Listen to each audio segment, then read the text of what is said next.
Olá, pessoal, tudo bem? Estou passando aqui hoje para apresentar minha aula sobre os desafios da remoção de secreção em pacientes com esclerose lateral amiotrófica. Sabemos, né, que realmente é uma situação muito complicada, porque muitas vezes os cuidadores, os familiares, não são familiarizados com o cuidado da traqueostomia, o cuidado da tosse. Por isso, nós, então, nesse nosso simpósio, escolhemos esse tema. Eu sou a Alessandra Dorsa, sou fisioterapeuta e sou a diretora técnica da Associação Procura da Ela, tenho orgulho de fazer parte desse time, faço também parte do comitê científico da associação, e hoje, então, nós vamos começar essa aula. Então, eu vou passar para vocês, vamos começar a gravar aqui. Deixa eu baixar aqui isso, aqui, vamos lá.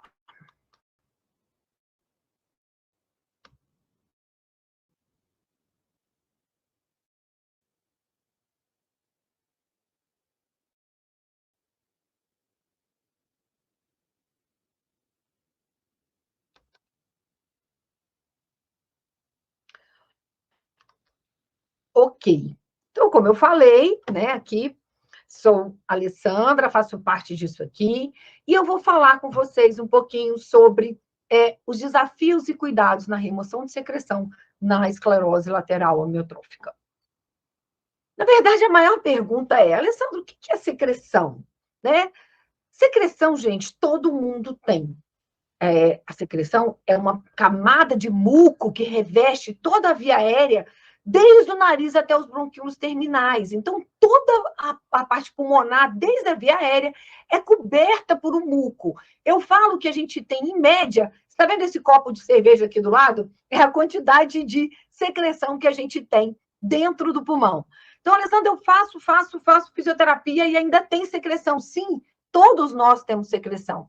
O problema é que a gente tem que tomar cuidado com a secreção em excesso. E aí, várias situações podem piorar a produção, podem alterar essa produção. Porque o muco, né, é o que mantém a umidade na superfície interna. E a secreção, ela é secretada por essas células caliciformes, que estão no epitélio da via aérea. E aí, o que acontece? Ela mantém as superfícies úmidas e também protege a via aérea. Por quê? Quando a gente inala alguma coisa, inala poeira, inala micropartículas, essas micropartículas elas ficam aderidas nesse muco. E aí faz com que a gente tenha a segurança. Então, a limpeza da via aérea, ela depende do bom funcionamento desses cílios e desse produto, né, que é produzido pelo epitélio mucociliar. É um mecanismo de defesa. E esse mecanismo de defesa, ele pode ser alterado. Quando? Quando eu tenho alguma situação ambiental, pacientes que vivem muito perto de fumaças, que trabalham com fogão a lenha, ou mesmo processos infecciosos. Então, quando eu tenho uma alteração infecciosa, a mucosa brônquica ou a mucosa pulmonar ficam alteradas. E aí essas células caliciformes começam a produzir secreção de forma desorganizada. Por isso que muitas vezes a gente então tem uma quantidade maior de secreção quando tem alguma infecção. E aí o paciente começa a ter infecção repetitiva, ele tosse por conta de uma alteração das células caliciformes ocasionadas pela infecção. Então, embora o escarro e o muco sejam sinônimos, né? O escarro é um produto do trato inferior, então aquela secreção extremamente aderida, né? Aquela secreção é esse produto do trato respiratório inferior. Mas o muco da via aérea superior, ele é clarinho. Então, às vezes, a gente já está escorrendo saliva ou está escorrendo aquele muco. Isso é a secreção da via aérea superior. Por isso, gente, a gente tem que entender que eu coloquei até com uma letra vermelha, que secreção é um produto fisiológico. Então, o nosso organismo, graças a Deus, produz secreção. o tempo todo. Porque se não produzisse, nós teríamos, então, uma via aérea completamente ressecada. Aqui está a célula, que é a célula que efetivamente é responsável por essa mobilidade do muco. Então, você vê que ela tem cílios, está vendo?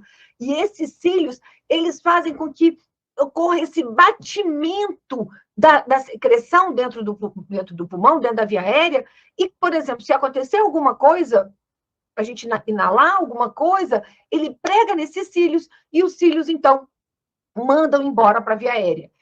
O ar frio, né? Muitas vezes, quando a gente está num local muito frio, diminui os batimentos ciliares, e aí acaba prejudicando essa remoção. Por isso que, muitas vezes, é no frio que a gente tem a piora das infecções respiratórias, porque a gente inala aquele ar gelado, e o ar gelado inibe esse movimento ciliar, que é o movimento de proteção. A fumaça também de cigarro também inibe esses batimentos ciliares, né? Que faz com que os fumantes, os filhos, as pessoas que estão por perto, acabem tendo alterações respiratórias também. A secreção, ela é de várias formas, então a gente tem que entender o que cada secreção me fala. Quando eu tenho uma secreção branca, fininha, ele é um tipo de secreção normalmente produzida pelo corpo, foi aquilo que a gente falou. Todo mundo tem essa secreção. Quando ela vai ficando mais amarelada, grossa, pode ser uma infecção respiratória ou viral, ou o início de uma infecção bacteriana. Então, a gente já tem que ficar mais ligada. O que essa secreção amarelada pode estar me falando? E se ela persistir por muitos dias, eu vou me preocupar e vou procurar um médico, porque provavelmente pode estar ocorrendo uma infecção, uma pneumonia, uma traqueite, uma traqueobronquite, que faz com que essa secreção mude de cor. Então, não, Alessandra, minha secreção acabou de mudar de cor, ou hoje estava mais amarelada, eu tenho que me preocupar com isso? Não, hoje não. Mas se ela ficar hoje o dia inteiro, amanhã o dia inteiro, depois o dia inteiro, com certeza tem um processo infeccioso acontecendo e o médico tem que estar avisado. Aí ela também tem aquela secreção que é mais amarelada, esverdeada, que já é uma infecção bacteriana. E, nesse caso, a gente precisa, sim, da avaliação de um médico. Quando ela fica mais escura, que é aquela verde escura, né, amarelo escuro, é porque a infecção está mais grave. Provavelmente é uma pneumonia. Então, a gente tem que tomar cuidado com a cor, com a coloração da secreção. Então, o branco, eu fico tranquila. Um pouco amarelo, eu começo a me preocupar. Se ela começar a ficar esverdeada, eu já vou ficar com um sinal mais vermelho ainda. E se ela estiver mais escura, eu preciso chamar um médico. Muitas vezes, principalmente nos idosos, não tem febre. A pneumonia ou a infecção respiratória pode não ocasionar febre. Por isso, a gente tem que ficar ligada na qualidade da secreção que essa pessoa expele. Quando a secreção é vermelha, aí aqui eu quero chamar a atenção. Por quê? Muitas vezes, quando a gente está fazendo uma aspiração, ou quando o tempo está muito seco, a mucosa fica muito friável, eu posso, na hora de tossir ou na hora de aspirar, machucar um pouquinho a mucosa e sangrar.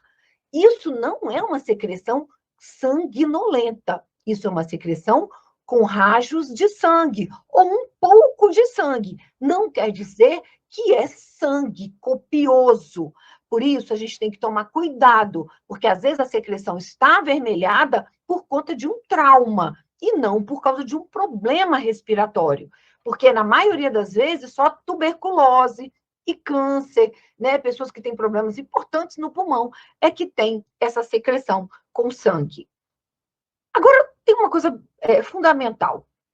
Como eu falei desde o início, a secreção é um produto fisiológico. Ela é produzida pelo nosso organismo.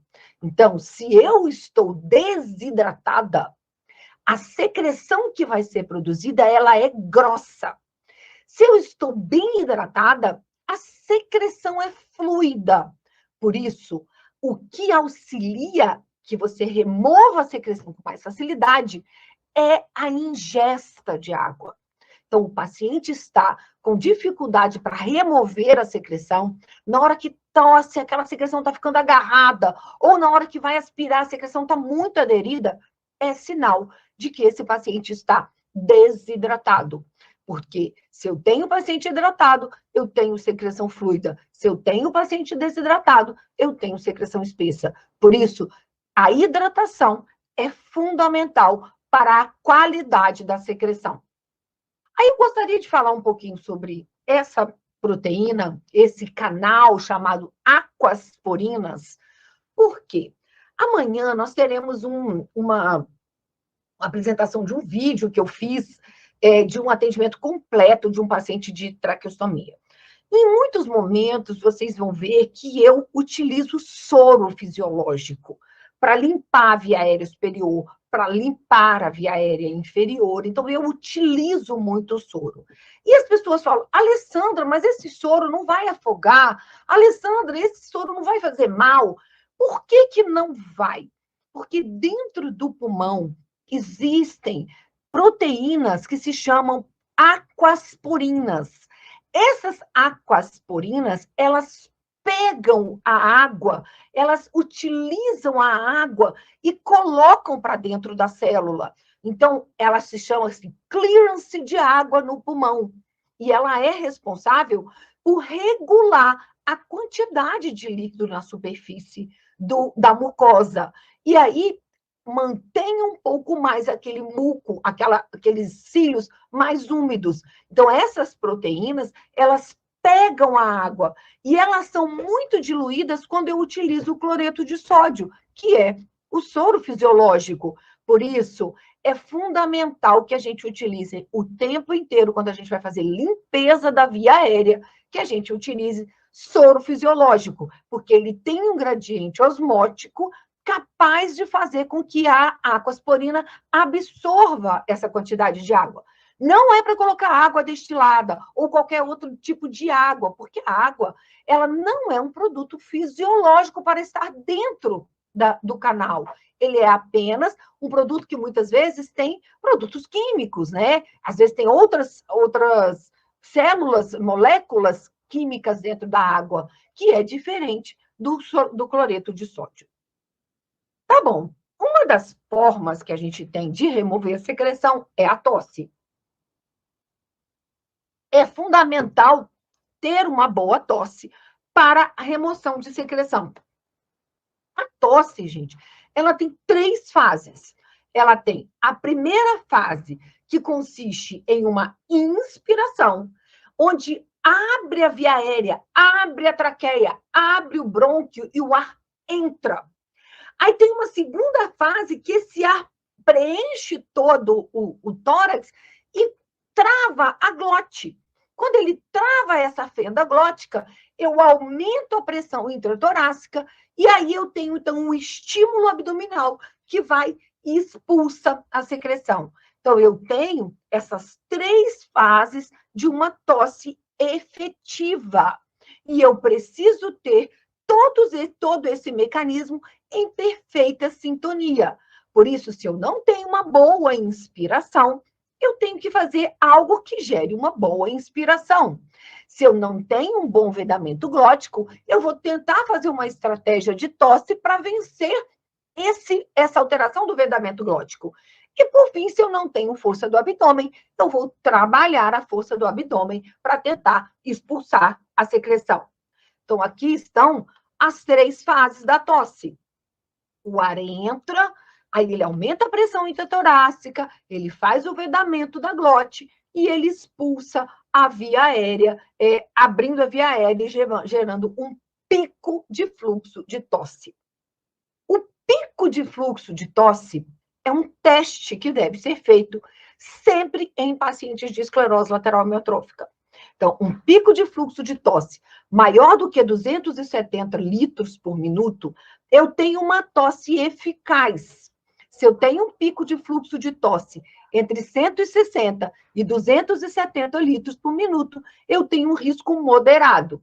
E se eu tenho um pico de fluxo de tosse menor do que 160 litros por minuto, eu tenho uma tosse ineficaz.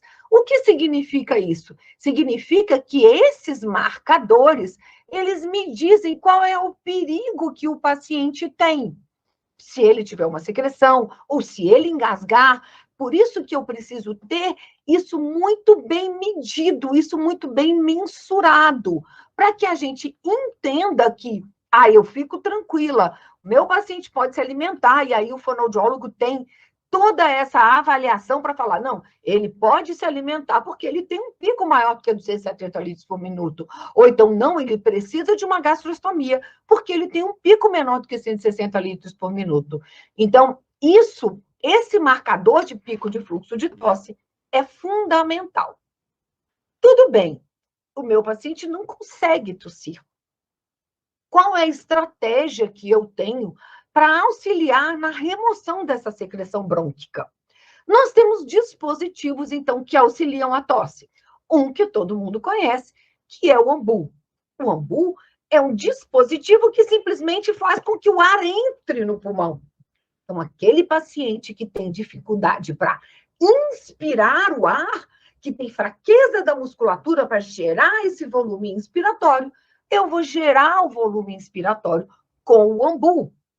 Se o paciente tem dificuldade para inspirar e para soltar, quem dera se todos nós tivéssemos, né, o Cough Assist, se todos os pacientes tivessem o Cough Assist.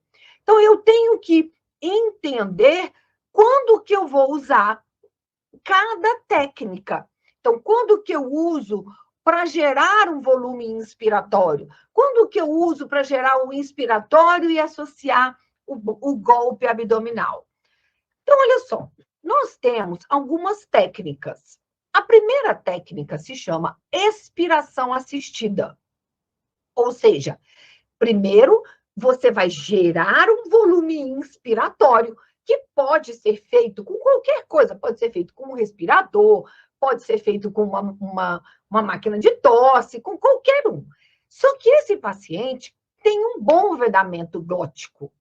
Como ele tem um bom vedamento glótico, eu encho, que é o problema dele é de encher, na hora que eu encho o pulmão, a glote fecha e eu auxilio com a mão e a secreção sai. Então, essa tosse, que a gente chama de expiração assistida, ela é precedida de uma geração de volume pulmonar. Então, é uma paciente que eu não preciso ficar me preocupando com o vedamento glótico. Ele consegue tossir. Então, a gente fala que a gente usa uma manobra como se fosse uma manobra de Heimlich, que você trava, que você faz um golpe no abdômen, ou você faz uma força acompanhando a expiração na costela. E aí eu vou mostrar para vocês exatamente. Olha só, nessa técnica, observe que eu tenho uma compressão do abdômen de forma súbita, ou do abdômen, ou das últimas costelas. Por isso que a gente deve tomar cuidado se o estômago estiver cheio, porque senão a gente pode vir a ter problemas de refluxo, de saída de secreção. Então, olha só nesse caso, esse é um paciente que não tem vedamento glótico e que vai gerar o volume expiratório por meio da força que eu vou aplicar no abdômen, na caixa torácica. Então, olha, ó. Ela vai suflar, ó, sufla até o máximo, ó. Na hora que gerou a capacidade inspiratória máxima, eu peço, ó. Então, eu vou e ajudo ele a soltar o ar. Então, essa manobra, ela tem que ter uma compressão alinhada com o fluxo expiratório. E, normalmente, é para dentro e para baixo. Na verdade, é para baixo e para dentro. E de uma forma súbita. Para quê? Para poder auxiliar o fluxo expiratório. A outra técnica é uma inspiração assistida por uma respiração única. Então, eu posso também utilizar uma inspiração única como? Pego uma máquina de tosse, inspiro, inspiro, inspiro, inspiro, inspiro, inspiro, sem gerar nenhum tipo de parada do ar. Ou eu posso simplesmente pegar um ambu e fazer até o máximo de ar. O objetivo dessa técnica é atingir o volume máximo. o maior possível, de forma mais longa possível, para que o paciente depois tenha condições de tossir sem nenhum tipo de ajuda. Então, é importante a gente perceber que, olha aqui, nesse caso, essa é uma paciente que tem um ótimo vedamento glótico, e eu faço a inspiração assistida única e ela acaba tossindo espontaneamente. Então, olha aqui. Ó.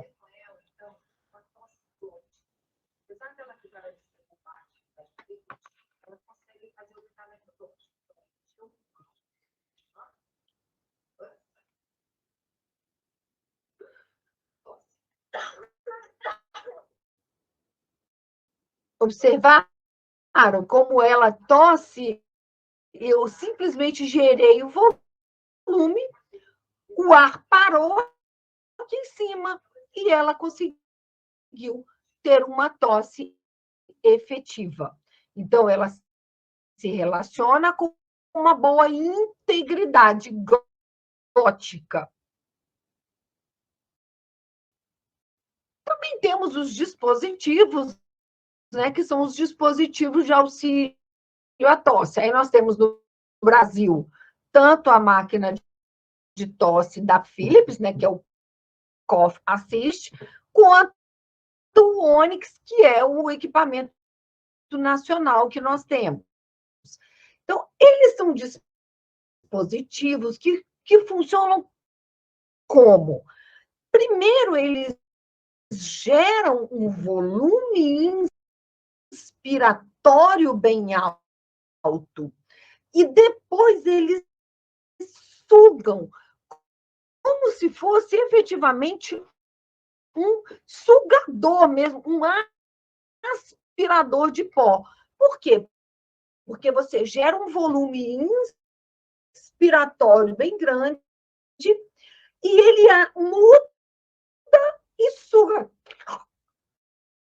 Então, a secreção que estava ali dentro, quando você gerou um volume bem alto, na hora que você suga, aquele volume de ar grandão carreia a secreção, e a secreção, então, é sugada pela máquina. Então, ela enche o pulmão e depois ela esvazia o pulmão. Então, é muito importante que a gente utilize a máquina de tosse. E se nós pudermos ainda, associado à máquina de tosse, fazer aquela manobra que eu mostrei na tosse assistida, de gerar o fluxo respiratório, a secreção sai com mais força ainda. Então, a máquina de tosse é um dispositivo sensacional para pacientes que têm dificuldade de tossir. Só que tem um problema. Aquele paciente que tem desabamentos glóticos, que tem fraqueza na região glótica, como eu falei, na hora que ela suga, olha aqui o que acontece. Ela fecha e oclui toda a via aérea. Então, ao invés da secreção sair, a secreção fica parada na via aérea. Por quê? Porque ela colabora com a via aérea superior. Então, a gente tem que tomar cuidado nesse tipo de paciente. Então, Alessandra, como que eu faço com esse tipo de paciente? Eu vou mostrar para vocês esse vídeo que eu fiz com um paciente que tem uma fraqueza glótica, uma fraqueza orofaríngea muito grande, que é esse aqui, ó. A dificuldade que nós temos quando a gente utiliza a máquina de tosse é que existem pacientes que têm uma fraqueza bulbar muito importante.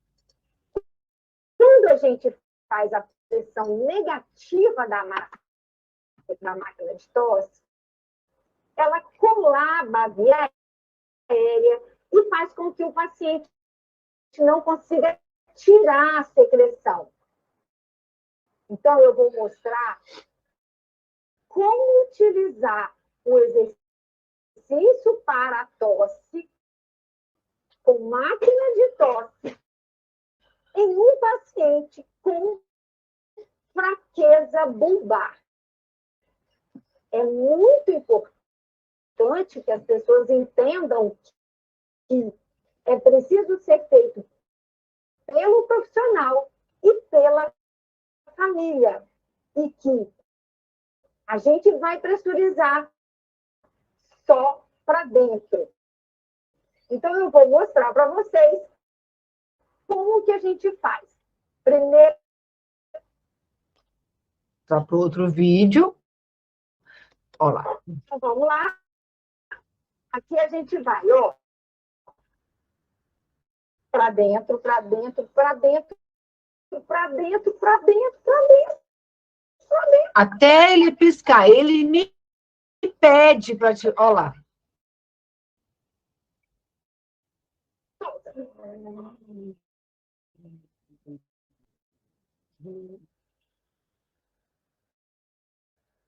De novo.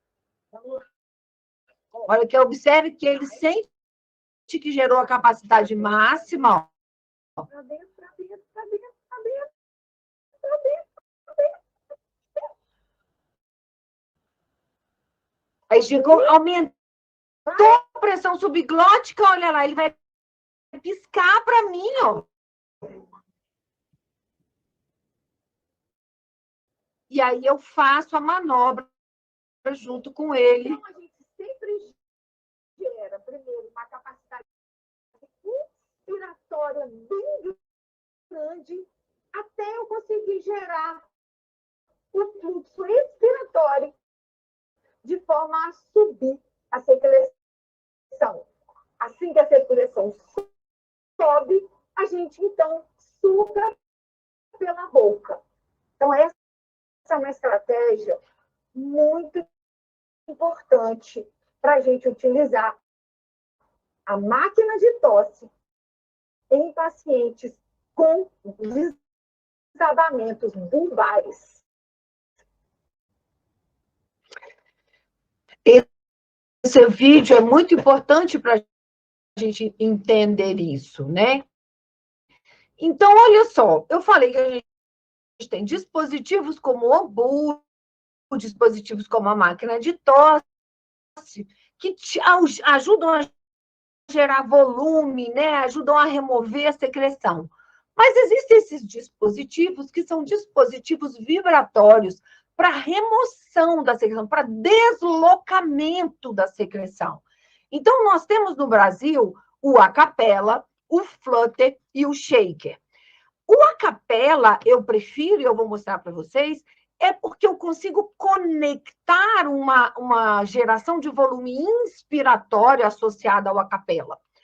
E eu tenho, fora do Brasil, que também está chegando agora no Brasil, o Aerobica, que é um dispositivo vibratório e que a gente pode conectar ao aerosol, né, ao nebulizador. E também dá muito certo. Esses dispositivos, eles têm uma base muito grande na literatura. O que eles fazem? Eles auxiliam aquele deslocamento daquela secreção que fica grudada na mucosa, que fica grudada na parede brônquica ou na parede da via aérea. Então, quando a gente gera uma boa capacidade expiratória, ele vibra. E essa vibração a gente sente lá dentro do pulmão. Então, são ótimos dispositivos para a gente sempre associar para uma coisa que a gente chama de clearance faríngeo ou clearance rinofaríngeo, que a gente joga o soro no nariz e depois a gente coloca o acapella, para que o acapella ajude a soltar essa secreção. Então, esse dispositivo, por exemplo, o acapella, ele auxilia no deslocamento de secreções, favorece o clearance faríngeo, ele auxilia principalmente para fono, quando a fono quer fazer algum treino de prega vocal, de corda vocal.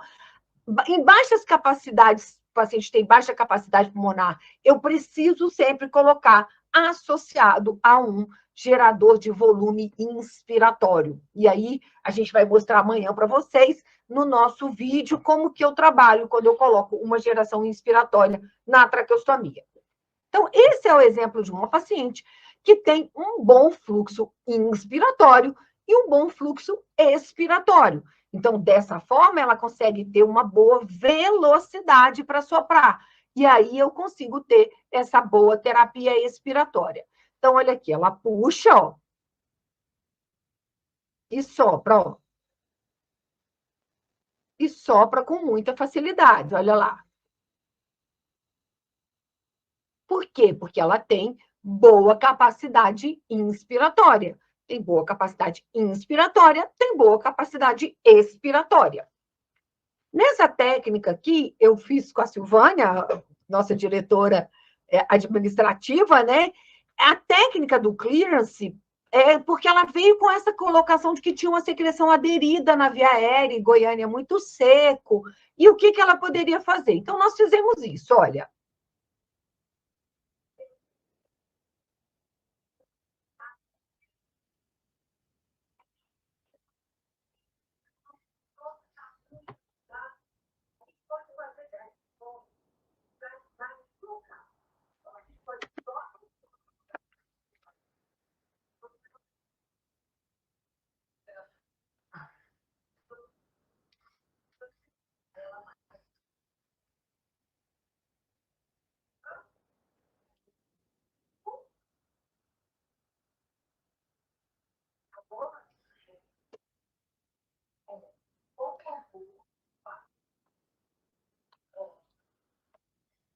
Olha lá, ela auxilia, ó.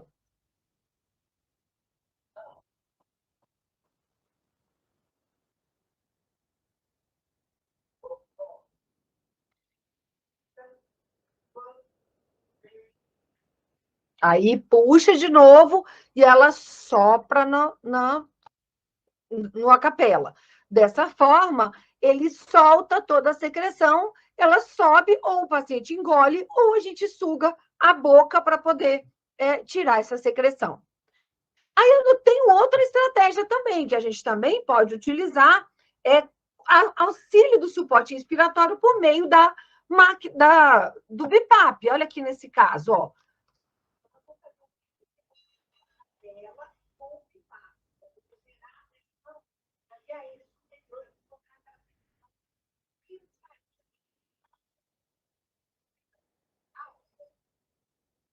Olha, ele gera o volume inspiratório e ele sopra, ó. Olha a boca dele, ó. Olha o, tá vendo? Ó, ele soprando, ó. O que que tá fazendo? Tá auxiliando a remoção da secreção que fica em toda a via aérea superior e toda a parte brônquica alta, e isso ajuda muito. Aí nós temos também os cuidados, né, na remoção de secreção de pacientes traqueostomizados. Esse cuidado do paciente traqueostomizado, nós vamos ter tudo detalhado no vídeo, né, da prática que eu gravei para vocês. Mas algumas coisas são muito importantes de serem chamadas a atenção. Primeiro, o paciente domiciliar, ele precisa obrigatoriamente utilizar uma cânula com endocânula e sugador supra-cuff. Por quê? Porque a secreção não pode ficar aderida na via aérea. E se ela ficar aderida, ela vai ocasionar uma coisa que a gente chama alteração silenciosa da resistência. Olha aqui esse exemplo. Esse é o exemplo de um paciente que, quando eu cheguei para atendê-lo, ele estava com essa rolha, quase entrando em insuficiência respiratória, e a cânula passava por aqui na hora de aspirar e não conseguia retirar, remover essa secreção. Então, esse é o tipo de cânula que deve ser contraindicado para pacientes em uso domiciliar. Ou então, se não tem jeito, eu não tenho outro, Alessandra, eu só tenho esse, nós vamos então tomar muito cuidado, utilizando sempre muito soro para lavar, ambu, para movimentar essa secreção, para ela não ficar aderida como ela está.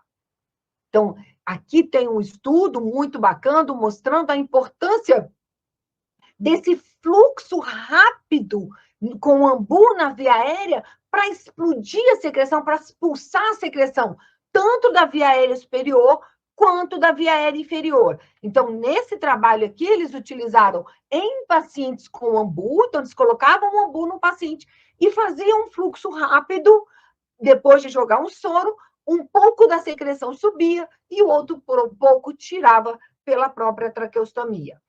Por quê? Porque olha onde fica essa secreção. Essa secreção fica na via aérea superior. Então, aqui eu tenho a traqueostomia e esse vermelhinho aqui é a secreção que desce da boca, da língua, né? E que fica aderida nessa região. E se a gente não toma cuidado, essa secreção acaba escorrendo para o pulmão e é efetivamente ela que causa as pneumonias. Então, hoje a gente tem utilizado muitas técnicas e entre elas é utilizar o Coffee Assist só para dentro. Eu vou mostrar para vocês nesse vídeo amanhã, que a gente vai instilando com o Coffee Assist e a secreção começa a vibrar na via aérea superior, a subir a via aérea com o cuff um pouco desinsuflado e a secreção, então, vem para a boca e a gente, então, colhe a secreção na boca. Então, gente, isso era o que eu tinha para falar para vocês. Eu espero que tenha sido claro. Eu me coloco à disposição, né? Qualquer dúvida, qualquer coisa que vocês queiram falar comigo. Eu acho que é um momento muito bacana, né? De tirar essas dúvidas e, principalmente, amanhã, todos devem acompanhar esse vídeo que eu fiz com muito carinho, com muitos detalhes. Eu agradeço o meu paciente, o Zezinho, que esteve disposto a ser meu modelo, para vocês aprenderem como aspirar um paciente na traqueostomia. Obrigada, gente. Obrigada a você, doutora Alessandra Dorsa. Excelente, eu acho que foi extremamente esclarecedor, né? Como já das outras também, das outras palestras. Agradeço muito a sua participação. E para aqueles que têm dúvida, podem entrar no nosso grupo do Facebook, falando com a doutora, mandando alguma mensagem para ela, ou através da própria associação, com as nossas assistentes sociais, e a gente faz o contato, o link direto. Tá certo? Também, quem não tem, o telefone da doutora Alessandra Dossa tem no nosso site, na parte de profissionais. Tá? Indicações, vai no site, tem indicações, depois de indicações tem ela fica em Goiânia, então você procura na região de Goiás, a cidade de Goiânia, e você vai ter o telefone da doutora Alessandra Dorsa.